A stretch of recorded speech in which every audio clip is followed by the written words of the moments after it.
পহেলা March রোববার দুপুরে নগরীর মুরাদপুরস্থ বারকোড সুইটস অ্যান্ড কনফেকশনারির কারখানায় অভিযান পরিচালনা করেন চট্টগ্রাম সিটি কর্পোরেশনের নির্বাহী ম্যাজিস্ট্রেট মাসুমা আক্তার কণা। নিষ্ক্রিয় ফ্রিজে তেলাপোকা ঢোকার কারণে ১.৫ লক্ষ টাকা অর্থদণ্ড দেওয়া হয় এই প্রতিষ্ঠানকে। অভিযানে ভ্রাম্যমাণ আদালতের সাথে উপস্থিত ছিলেন জেলা নিরাপদ খাদ্য কর্মকর্তা মোহাম্মদ ফারহান ইসলাম এবং কয়েকজন গণমাধ্যম কর্মী। অভিযানের পর গণমাধ্যমসহ সামাজিক যোগাযোগ মাধ্যমে নানাভাবে অভিযোগ করা হয় স্যাঁতস্যাঁতে নোংরা রান্নাঘর, ভাঙা টাইলস আর নষ্ট ফ্রিজে খাবার রেখে ভোক্তাদের প্রতারণা করছেন বারকোড কর্তৃপক্ষ।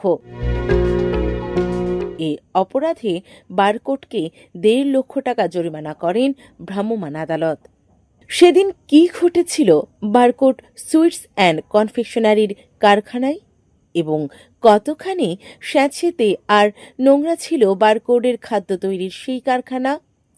সিসিটিভি ফুটেজের সূত্র ধরে সে ভিডিও দেখতে চাই আমরাও এবং দেখাতে চাই আপনাদেরও। পহেলা মার্চ দুপুর ২:৩৩ বারকোডের সুইটস অ্যান্ড কনফেকশনারির কারখানায় প্রবেশ করেন ভ্রাম্যমাণ আদালত। যে কারখানায় সিঁড়ি বেয়ে অভিযানের জন্য উঠেছেন ম্যাজিস্ট্রেট মাসুমা আক্তার কণা, সে কারখানায় মিষ্টির বদলে রান্না করা হচ্ছে ভাত ও মুরগির মাংস। মিষ্টির কারখানায় ভাত মাংস কেন? এই প্রশ্নের উত্তর খুঁজব একটু পর। তার আগে ভ্রাম্যমাণ আদালতের সাথে সামনে এগোতে চাই আমরাও। দুপুর ২:৪৫ বারকোডের সুইটস অ্যান্ড কনফেকশনারির কারখানায় ভ্রাম্যমাণ আদালত রান্নাঘরের আর্দ্রতা মিলিয়ে দেখছেন মোবাইলের প্যারামিটারে। যে কারখানাতে স্যাঁতস্যাঁতে আর নোংরা পরিবেশের অভিযোগ তোলা হয়েছিল, সে কারখানার চকচকে টাইলসে পা দুলিয়ে মোবাইলে ভিডিও দেখছেন অভিযানে অংশ নেওয়া এক পুলিশ কনস্টেবল। ডিউটির ক্লান্তি দূর করতে টুলে বসে দুদণ্ড জিরিয়ে নিলেন তার এক সহকর্মীও। বারকোডের স্যাঁতস্যাঁতে যে কারখানায় টুলে হাত নাড়িয়ে এক বিন্দু কণাবালির উপস্থিতি পেলেন না এই কনস্টেবল, সে কারখানার বিরুদ্ধে অভিযোগ তোলা হলো নোংরা ও স্যাঁতস্যাঁতের। যাই হোক, অভিযানের সামনে এগোতে চাই আমরা, সাথে থাকতে চাই ভ্রাম্যমাণ ম্যাজিস্ট্রেটের।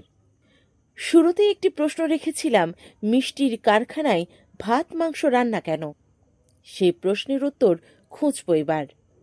চট্টগ্রাম জুড়ে বারকোড ফুড গ্রুপের যে ব্যাপ্তি রয়েছে, সেখানে কাজ করেন প্রায় ৫০০ কর্মচারী। সেসব কর্মচারীদের ৩ বেলা খাবার রান্না করা হয় এখানে।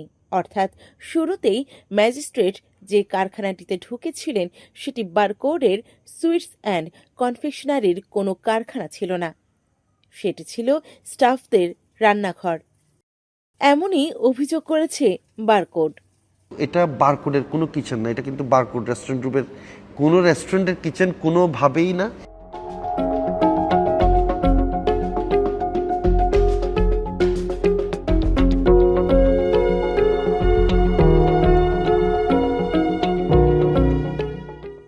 এই কক্ষে থাকা সবগুলো ফ্রিজে খাদ্যপণ্য ফ্রিজিং করার কথা থাকলেও একটি ফ্রিজের ইলেকট্রিসিটি লাইন খোলা। কিন্তু কেন? যে নষ্ট ফ্রিজে কোনো প্রকার খাদ্যপণ্য মজুদ বা ফ্রিজিং করা ছিল না, সেই ফ্রিজে তেলাপোকা ঢোকার অপরাধে বারকোড কর্তৃপক্ষকে ১.৫ লক্ষ টাকা জরিমানা করেন ভ্রাম্যমাণ আদালত। যদিও এই রান্নাঘর বারকোডের সুইটস অ্যান্ড কনফেকশনারির কারখানার কোনো অংশ নয়, তথাপিও বারকোডকে কেন জরিমানা সেই প্রশ্নই তুললেন বারকোডের কর্ণধার মঞ্জুরুল হক মঞ্জু।